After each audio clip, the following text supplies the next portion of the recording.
On the crystal world of Sarathis, the royal palace glittered beneath twin suns.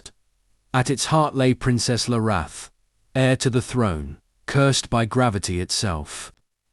Her body was surrounded by a strange field, a remnant of ancient technology that made her body weigh more than a mountain. No one, not even the strongest knights of Sarathis Prime, could lift her from her chamber throne. For decades, suitors, warriors, and champions came from distant stars. Drawn by the promise, he who lifts the princess shall rule beside her. But one by one, they failed. Some collapsed under the crushing pressure. Others broke bones or bent armor. The Sarathian people began to believe no living being could bear such weight.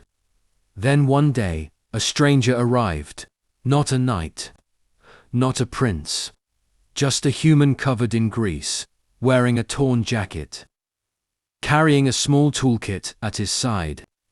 His name was Mason Hale, a mechanic from Earth who'd come to fix the palace's broken reactor. The guards laughed when he walked into the throne room. "You think you can lift her?" one sneered. Mason shrugged. "Not sure. But I've fixed engines heavier than this palace, so maybe." The hall erupted in laughter, but the princess watched silently. Her sapphire eyes glowed faintly with curiosity. No one had ever spoken of her curse like it was a machine problem to solve. Mason approached slowly, his boots clicking on the crystal floor. He examined the strange metallic aura that shimmered around her throne. His fingers traced invisible lines in the air, analyzing energy flow as if the curse were a broken engine. He muttered, "Old tech. Gravitational lock field, quantum level. Primitive, but powerful then."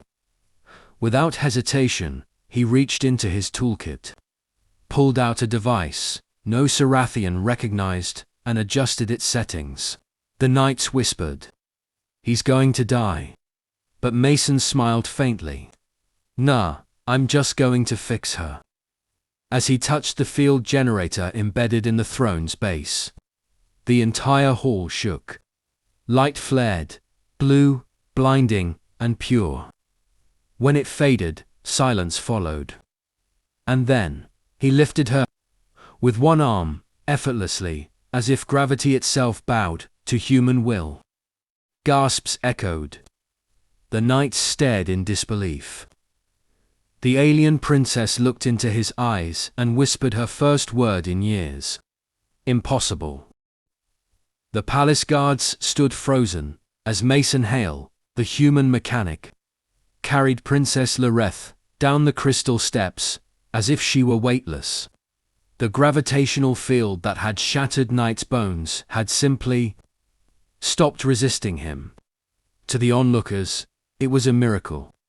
To Mason, it was just physics, fixed with patience, logic, and a little courage. He gently placed the princess on her feet. For the first time in her life, Larathi stood without pain. The hall echoed with stunned whispers. Some knights knelt. Others gritted their teeth in disbelief. Their pride was broken.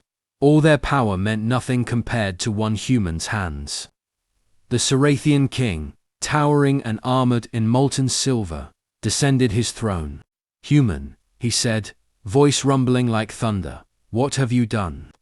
How did you lift her when no warrior could?" Mason wiped grease from his palms. "You were trying to fight the weight," he said simply.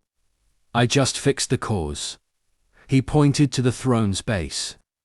That field was ancient tech from before your empire even began. It was malfunctioning, overloading the gravity matrix and chaining her down. I rerouted the energy so it dispersed safely. The court murmured, astonished. They had prayed for divine intervention. But it was a human mechanic who delivered freedom.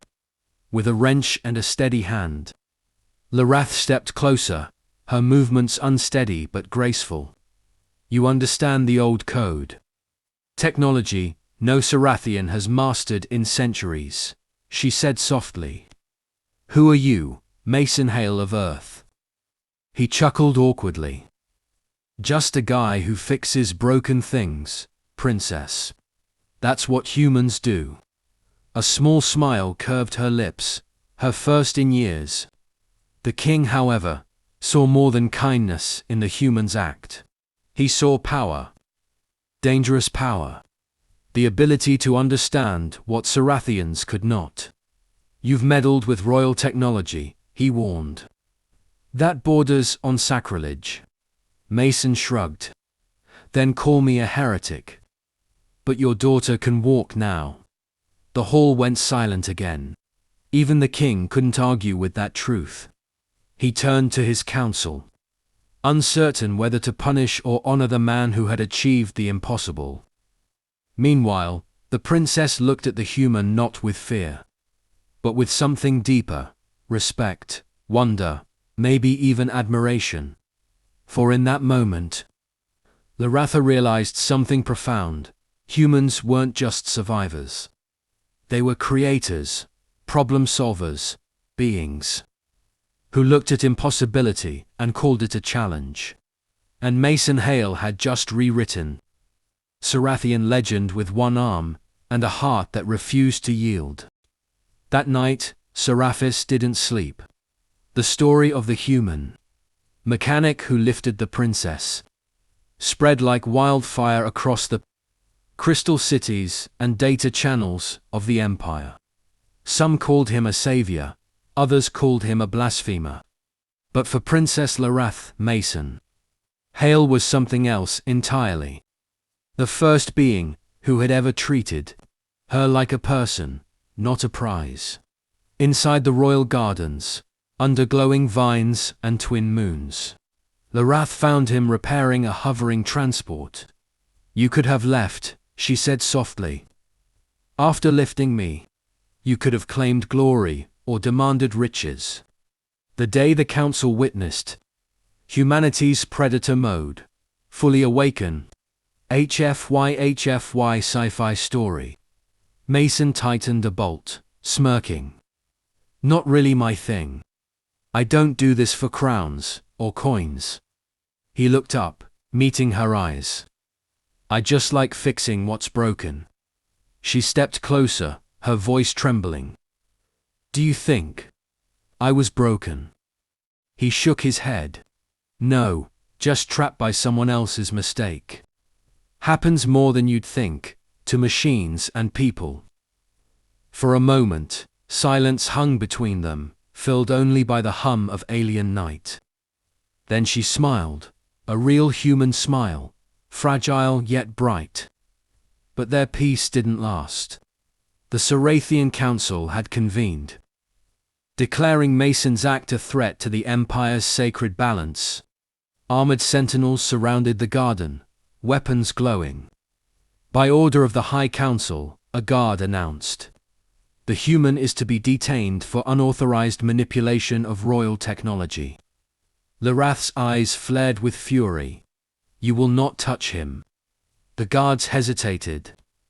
No one defied the princess, but the law was the law. Mason, calm as ever, raised his hands. It's fine, princess. I've dealt with worse than angry bosses. But before they could take him, Larath stepped in front of him. He freed me. Without him, I would still be chained by your ignorance. If you take him, you'll answer to me. The guards froze. The princess, once immovable, now stood like an unbreakable storm. The council backed down, unwilling to face the wrath of their newly awakened heir. As dawn rose, Mason prepared to leave. Larath stopped him at the gates. You showed my people what true strength means, she said. Not in muscle or power, but in heart. Mason grinned. That's humanity for you. We fix what others give up on. The day the council witnessed humanity's predator mode fully awaken. HFY sci-fi story. And with that, the human mechanic walked away, leaving behind a legend that would echo across galaxies. that when every knight failed to lift the princess, it was a human who carried her, and an entire empire's pride, with one arm.